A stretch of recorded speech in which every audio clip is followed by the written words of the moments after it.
All right, all right. So, a couple things I want to share before I get diving in to the next reading.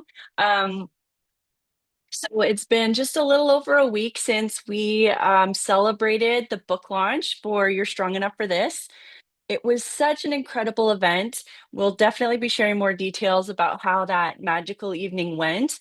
I kept in planning for it, relating it to a small wedding, just because of the planning that went into it and the care and the special people that you're inviting and then having some people speak.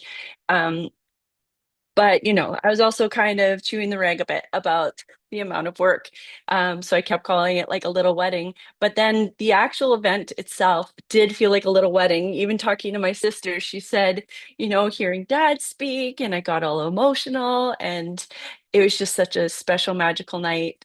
As I said, we're going to share a lot of information about it and just share how it went with you. But I got to tell you, from the bottom of my heart, everybody made it so special, and it exceeded every expectation I had. I don't even know what I was thinking or expecting, but it was out of this world. It was just a magical night. But then I was supposed to go on to chapter 5 to pick up our live readings, I believe last Thursday evening, this past Thursday evening, and just life kept racing, and my meeting that I was supposed to be done at 5:30 went till 7, and then I had to go get my kids. So life happens, right? And just like I want your life to be manageable and for you to have flexibility when you really need it, especially for those people with full lives and who are ambitious and want to do all of it, we make up a lot of the rules. Okay, so whether you put pressure on yourself or whether you take the pressure off, that's up to you. So this is why I decided on this Sunday morning, while the house is quiet, I'm going to do the chapter 5 reading, and then we will continue again. And I just might continue to do these throughout the week, perhaps in the evenings, instead of doing them every week, just so that people who are reading along with me, we can stay on top of it, right, and just continue to work through it. Let me know your feedback, though, if you'd rather me stick with the weekly readings so that you can work through the reflections during the week in between. I'm good with that too. Whatever works with the larger group, I want there to be some engagement. I want us to have a conversation with a wider audience on these subjects of mental health, wellness, resilience, everything that'll help you be stronger, feel more confident, more capable when life hits, when things happen, when you feel challenged. Okay, so you're strong enough for this, a real world guide to building resilience and becoming who you were meant to be. We are starting chapter 5. Chapter 5 is called Understanding Stress and Preventing Burnout. Stress is not the enemy, ignoring it is. Stress often gets a bad reputation, but it's not always the villain. It's your body's built in monitoring system, helping you focus when needed, pushing you through challenges, and even keeping you safe. The problem, most of us don't know how to turn off the warning signals. The way I see it now, stress gives you an opportunity to get better, to do better, and to be better. It's a guardrail keeping you aligned and performing at your highest potential. We live in a constant state of go, go, go, treating exhaustion like a badge of honor. We ignore the headaches, brain fog, irritability, and creeping anxiety, telling ourselves things like, I just need to get through this week, or I'll slow down after the busy season. Once this project's done, I'll rest. But somehow the busy season never ends. Before we know it, we're running on fumes, convincing ourselves that this level of stress is just part of life. For me, running on fumes meant I had to work harder just to accomplish the bare minimum. It was exhausting and it was completely unmanageable. My wake up call was stress. For years, I thought I was handling stress well. I worked long hours, skipped meals, ignored the signs, and prided myself on my ability to push through. Then, one wild day, standing in the grocery store aisle, I suddenly found myself on the floor sobbing, unable to move. I had no explanation, no clear reason. My body had simply hit a wall. What did I learn that day? Stress is not something you can ignore forever. You either manage it intentionally or it manages you completely. I now see it as naive to believe that you can force stress into submission. It lingers even when you aren't focused on it, always lurking just beneath the surface. The science of stress. What's happening in your body? Stress isn't just feeling overwhelmed, it's a psychological response, your body's way of reacting to pressure, fear, or uncertainty. When stress kicks in, your nervous system goes into a fight or flight mode, triggering physical changes like increased heart rate.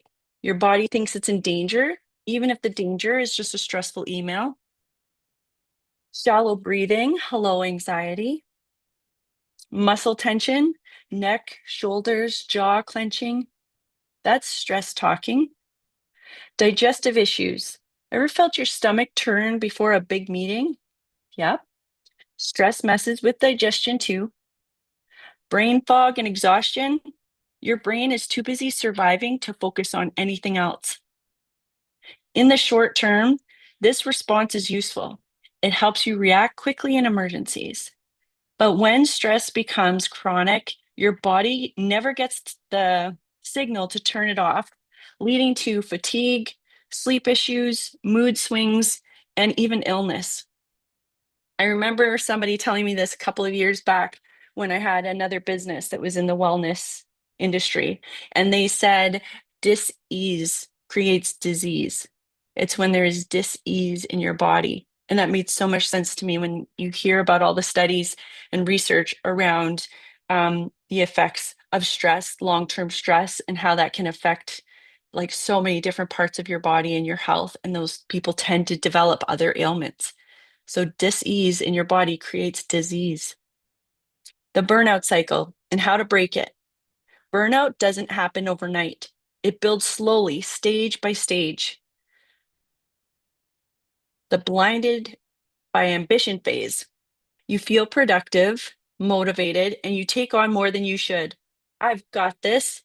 For me, this was deeply tied to my self-image, and I needed to prove I had potential. The subtle depletion phase. Exhaustion creeps in, but you push through. It's just a busy season. The bright light breakdown phase. You hit a wall, your body refuses to function, emotions erupt without warning, sleep doesn't help, coffee doesn't fix it, you feel empty.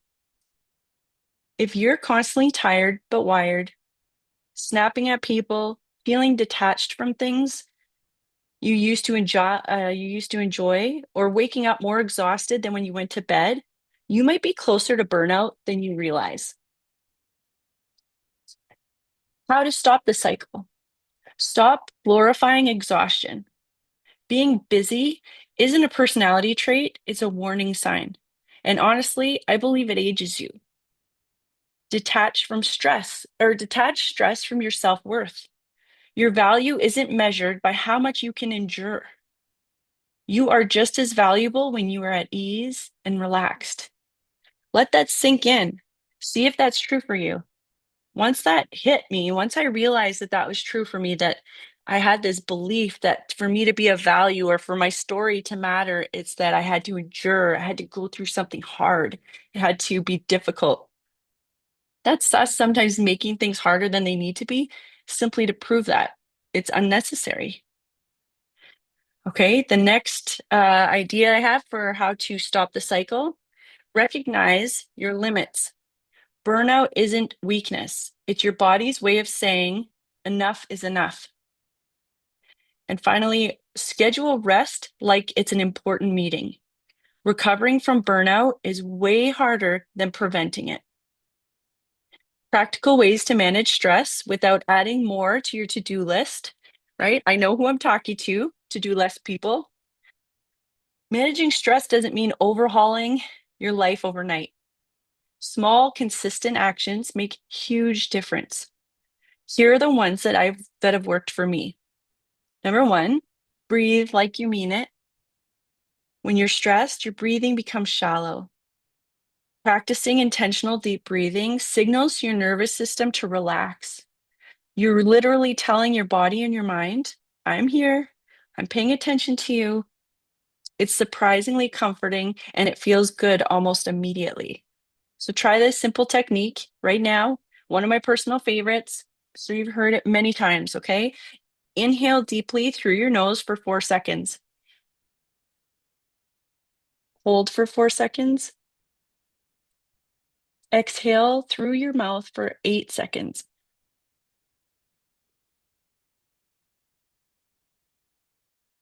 Your body takes this as a direct signal that you're safe. It works so quickly, it might just surprise you.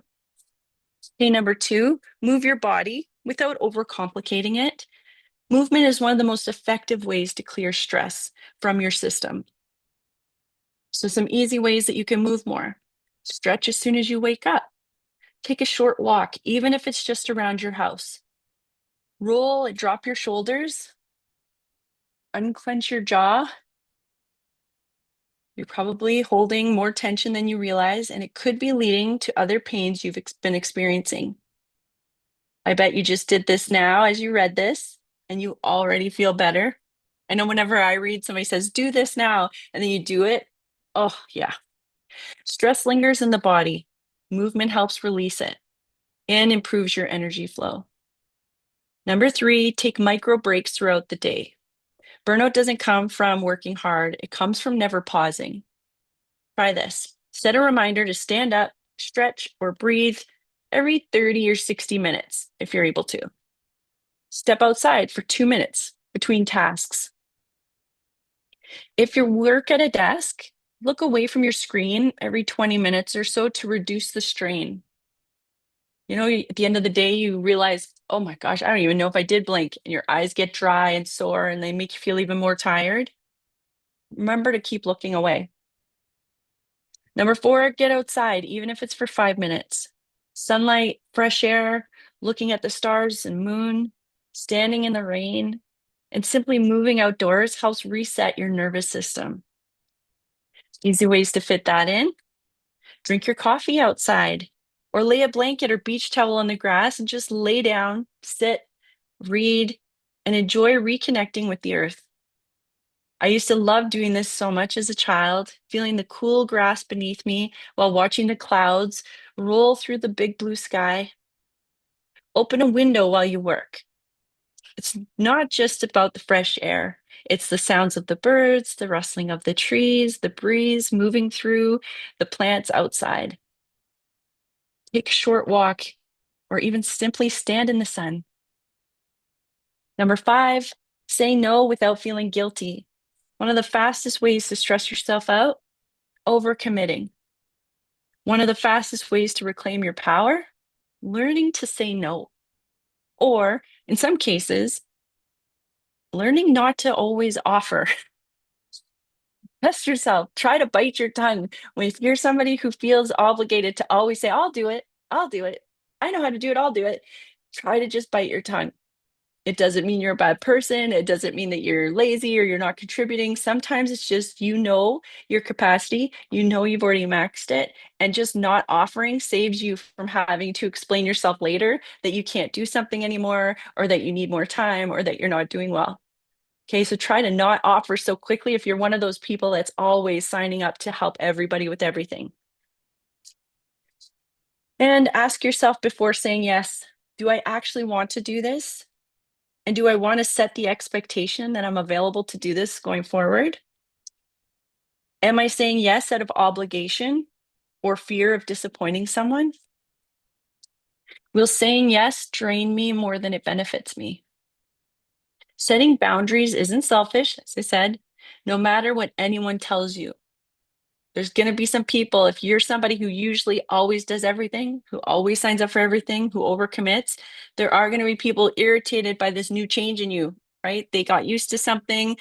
People like predictability. If they can predict how you're going to respond or react, they may have already counted in their head that you're going to take care of something. Give them a little bit of grace, okay, to get used to your new boundaries. So regardless of what they say about it being selfish or that you should, it's necessary. Follow through. Okay.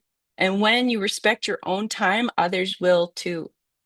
Now I look at it as a game, and I feel so proud of myself when I'm intentional about what I say yes to and what I say no to. Final thoughts. Stress is inevitable. Burnout isn't. Stress isn't the enemy, it's a signal. Your body isn't trying to sabotage you, it's trying to protect you. The sooner you recognize the little internal alarms and respond before you crash, the stronger, clearer, and more resilient you'll feel. I wish I had learned this sooner, before my body forced me to stop. It was a time when I had to face the truth. I was disrespecting my body, not loving it. For me, this showed up more than once. At one point, on top of everything else going on, I decided I wanted to start running every morning at 5 a.m. I wanted quick progress, no surprise. So I increased my speed and my distance all too quickly. I ended up injuring my ankle and knee and could barely walk for weeks, not to mention the physio I had to invest in. There was another time during the first month of nursing my first baby when I was having a ton of pain in my baby feeders.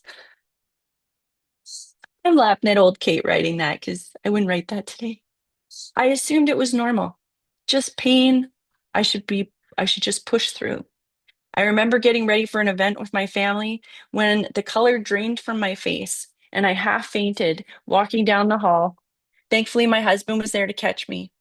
We went straight to the hospital where I was diagnosed with a severe case of mastitis. If you don't know what that is, Google it. The medical team was shocked that I hadn't come in sooner. Haven't you been in excruciating pain? They asked. I thought that was normal for new moms. I kept replying. Taking responsibility didn't feel great at first, but it was necessary for lasting, healthy change. What I know now is this. I'm just going to pause for 1 second. One moment.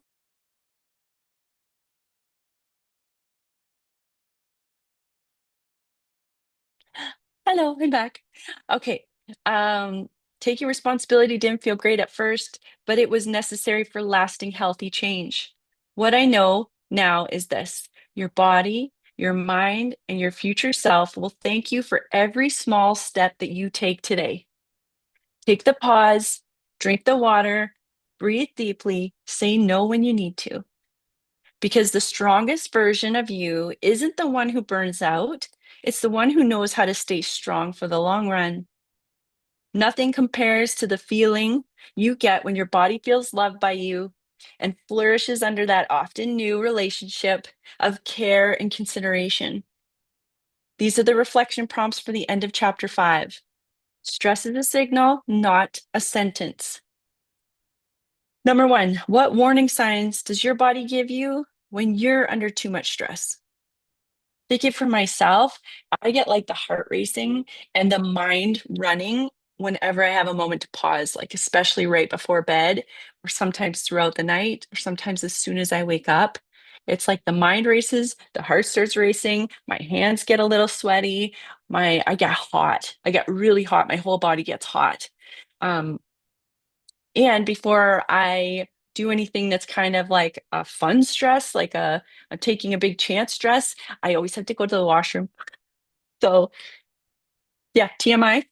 Number 2, is there a phase of burnout cycle you most relate to right now? Are you in that overly ambitious beginning of like you want to take on the world and you're hoping you can sustain it? Are you in that middle phase where it's hard, but you're telling yourself it's just for a little while? Or are you at the end where you're just convinced this is how your life goes and you know something's going to give? Be honest with yourself. Number 3, how do you currently handle stress? And what's one strategy from this chapter that you'd like to try? Guys, this is where I want, like, please put in the comments of these videos, even if you're watching the replay, your answers to some of these reflections, because you never know when that might be what someone else needed to read. It might be something that helps somebody else develop their resilience, develop their oxygen mask, right? Okay, number 4, where in your life do you need to set clearer boundaries? That's personal for all of us. Number 5, and the last one, what's one small action you can take today to care for your nervous system? All right, So we're going to leave off there, and then I will definitely communicate when we move on to, we're actually moving on to part 2 within the book, When Life Hits Hard, and that will get us into starting chapter 6. For all of you who are reading along, who have bought the book, who have been giving me feedback, who've been sharing your own personal stories, I love you. I am grateful to you. You're amazing, you're remarkable, and you are having a ripple effect on everyone around you. You're an example of strength. All right. So take care of yourself because other people are watching. All right. I look forward to reading your comments at any point when you, even if it's the replay, we will come back. We will interact with you. We will be watching these regularly.